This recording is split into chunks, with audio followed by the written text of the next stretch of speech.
Hey guys, Professor Bill, Comic Book University, Black Widow, issue number 1. This book should have come out like 6 months ago. Maybe it was only 5, I don't know, but like there's an ad in here for April, and it's like that's not for the upcoming, no, that's the previous April. Wow, that's bad, and yet it was so necessary. I'm gonna get on to that good stuff. Was it a good book?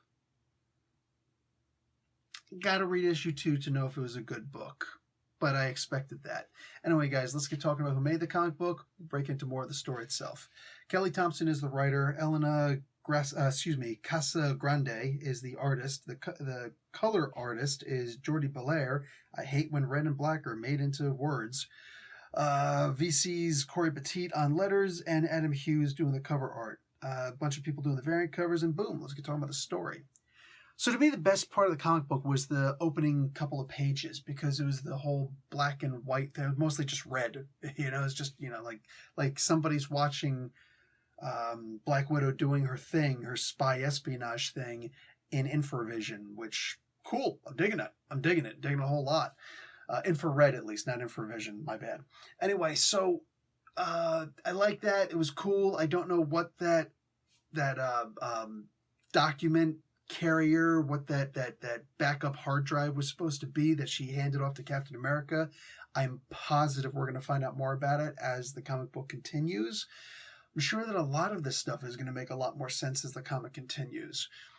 We see Clint talking to Bucky on the phone, and he gets hung up on, and he goes back and calls him again. He's like, wait, see, there's an important that I called you, right? And we see Black Widow on a bike, a motorcycle, that I actually have that toy. And I almost feel like that's an Easter egg.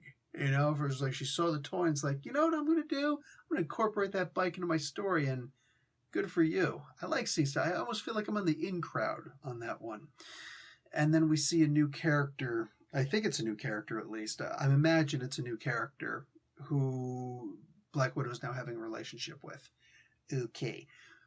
So that's pretty much what happens in this book. And of course, at the end, you get to see a villain in this book. Now, let me tell you a little bit about what I did like, what I didn't like about the book. The first page is freaking awesome.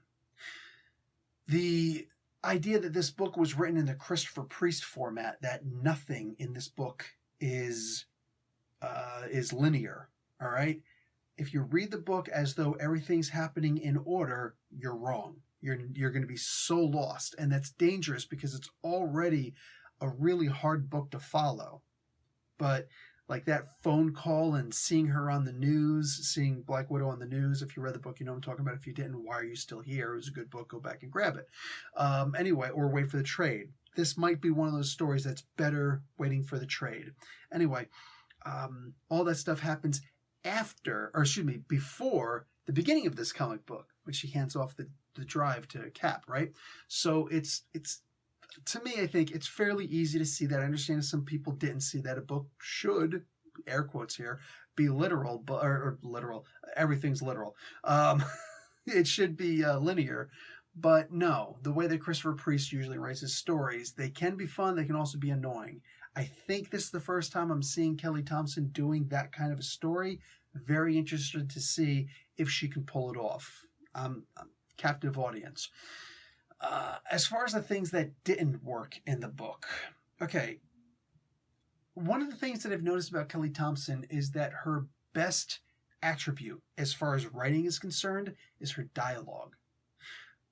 I think the first time that's most memorable for me finding Thompson's work is the Mr. and Mrs. X stories, which if you didn't have a voice in your head for Rogue and Gambit, this put the voice in your head. You now know that is how these two sound, especially when they're talking to each other. If you already had a voice for Gambit and Rogue, you probably changed those voices, right? Like overnight, and that became the voices in your head for these two characters interact with each other. And if Deadpool showed up, which he did, and several other characters showed up, which several did, then boom, they would all interact off of these two characters, but these two characters were playing off of each other. The dialogue was out of this world. You had two characters. West Coast Avengers. I know that the book wasn't a big, it wasn't a huge success.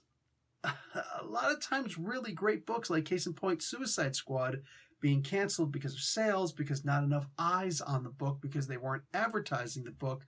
Likewise, the fans of West Coast Avengers, one of them sitting right here, evident, obvious. Dude, they gave us, if you go out and you, right now, today, if you go out and you grab, oh man, I didn't grab them because I'm waiting for my pre-order to come. It's a shame when they hit the market beforehand. But anyway, there's the current Deadpool wave that came in of the Marvel Legends figures, 6-inchers. And if you buy the Shikla figure, besides getting a strong guy, Guido Build-A-Figure piece, you also get, not Baby Shark, what the hell's his name? The little chomper guy, the Jeff the Land Shark. You got Jeff the Land Shark with the feet and everything. Doesn't look like the feet move, but still, you get Jeff the Land Shark. Dude, they've already got merch for Jeff the Land Shark. I'm saying it took longer to get Baby Yoda, and that was an international sensation. We still don't have Jaro. So I'm telling you, the fans that liked the West Coast Avengers by Thompson, huge fan base. So I'm saying a whole bunch of characters working with each other, bouncing dialogue off each other. And it wasn't just all of them doing that. No, you had certain characters really doing well with each other. Kate Bishop bouncing dialogue off of America Chavez, right? Boom, boom, boom. You had Quentin Quire getting into a relationship with Gwenpool. Boom, boom, boom. Bouncing dialogue of each other. Holy crap, it was freaking awesome. Seeing certain characters interact with each other really well in the way that they did. Of course, they all interacted with each other, but seeing that, oh, man. Like, you just had so much great dialogue, and it was immersive. You have a book like Captain Marvel. Oh, it's just one character, right? When you've got Hazmat and She-Hulk and the 2 Jessicas showing up all the time, no, there's a lot of dialogue bouncing off of a great supporting cast showing up with the one main character. And now she's got a sister showing up.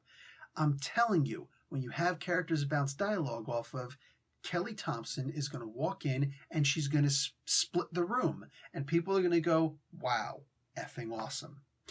Now, you have this book, Black Widow, where it's one character and she barely talks. She barely talks in this book. When she does, you don't understand what's going on. What was she up on top of that building for? Was she only there to catch... Being kind of like in the Zen Buddhist traditions myself, there is always that chance that she was put up on that building just to make sure that litter didn't go there. But at the same time, she brought the litter. Maybe she was there to make sure that nothing got littered when she brought the coffee to these. I don't know. I have no idea why she was up there in the first place. The whole "I'm never going to wear a hard hat" thing was really weird. It was really weird. I hope that starts to make sense soon, because for now, I'm leaving it at it's really weird.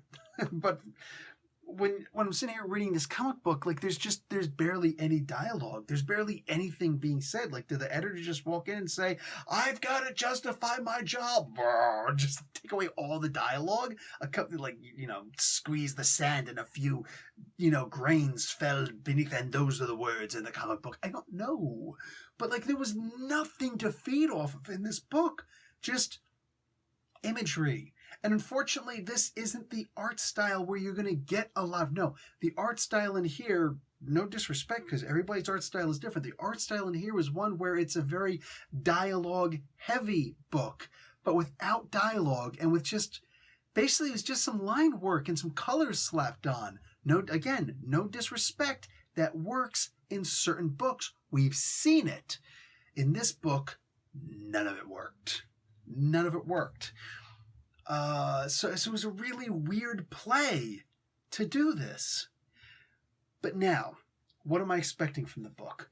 One of the books that I didn't mention that Thompson has done in the past is a digital exclusive book, at least for a little while. Then they started printing out the actual physical copies for, but I already read the story, and I'm more story-driven than I am collectors and trading issues. I've never sold a comic book in my entire life. Not one of mine, at least. Not one of mine. I worked at a bookstore where I sold comic books, but they weren't mine. They weren't mine. Anyway. the Jessica Jones stories that were out were amazing. Amazing. I really do wish they would have kept going, but I guess they realized that the digital sales simply weren't going to be good enough. Hey, DC, should have caught that hint. Should have caught whiff of that. You're going to catch whiff of bankruptcy pretty soon. Anyway, so what you instead have is this incredible comic book where the first issue of that Jessica Jones book story made 0 sense. But what was cool about it is there were only 3 issues released, and each issue was actually 2 comic books in one. So each comic book was like 44 pages or so, something to that effect. So you read in issue 1, you read the first story, then you read what would have been the second issue at the same time for the same price. And it's like, oh, this all makes sense now. That is how Kelly Thompson does some of her best writing. She needs an oversized book to tell her first story. I call it a flaw, call it whatever you want. I don't care. It's her style. That's the way that she does things. So this first issue, nothing made sense. It's the kind of book that if you didn't already have confidence in what she's capable of doing, you would just drop the book immediately. Me, I like to give a couple of issues before I drop a Thompson book. I want to make sure that I really am not into the book before I drop the book. We're not going to like everything that everybody does. Hickman isn't perfect, you know what I'm saying? But there's also a reason why I bring Hickman and Thompson in the same conversation. She's not there yet. She's very young in this. But all that being said, holy crap, dude.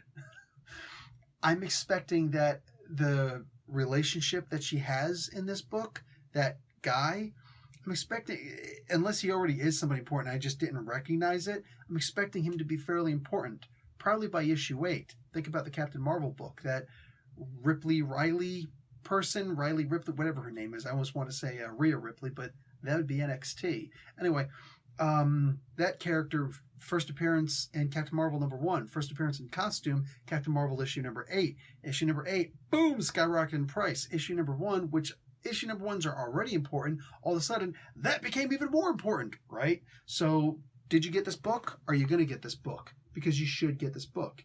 If it turns out that it's not that important, hey, oh well, you have an issue 1 that wasn't that important. Go figure. Otherwise, if you are a speculator, you're probably thinking the pattern Thompson does is that we will find out how important this book is about halfway through the calendar year. Maybe a little bit more. Maybe a little bit longer than that. All that being said, I need to see issue 2 before I put a judgment call on this book. I mentioned the ad in this book for an April release. That's not this coming April, by the way. Nobody does that. That's not April 2021. That was April 2020. That already passed. This comic book is about 6 months old, something to that effect. Having that ad in there, it helped. It ruined and helped the book, because it ruined. It's like, why didn't you update that? At the same time, if it was an oversight, they left it in there. Okay, cool, whatever. It is what it is.